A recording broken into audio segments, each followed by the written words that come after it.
Brock, Brock, you're 7 years old. I hear that your cabin filled with water in those overnight hours. That must have been pretty scary. Tell us what that was like. Like, one of the windows broke, and like, I think that's how the water got in. And then one of our walls fell, and we said, all of us said in our cabin, timbers, when that wall fell. And where were you sitting at that point? On that wall. You mean on the rafters? No, on that wall that fell. Oh my gosh. And no, you weren't there. Oh, wow. Braeden, why don't you tell us about that and what your experience was like? Well, my experience was waking up at 4 in the morning, hearing kids screaming from outside, and then really loud thunder, lightning everywhere.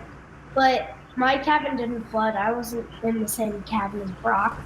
Yeah, cabin 6, 5, and 34 were really messed up, and I just got worried about him more than worrying about myself. Yeah, you were worried about your baby brother. And what was that like when you were reunited with him, Braeden? Are you upset? I was very relieved. Very relieved. And you also said that you have some survivor's guilt.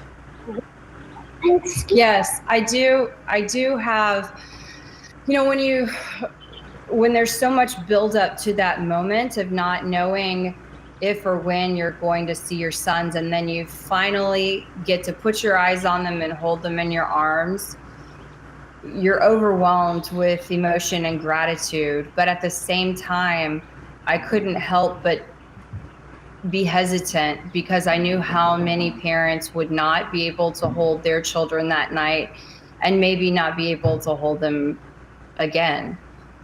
And so it's something really hard to make space for both of those emotions at the same time.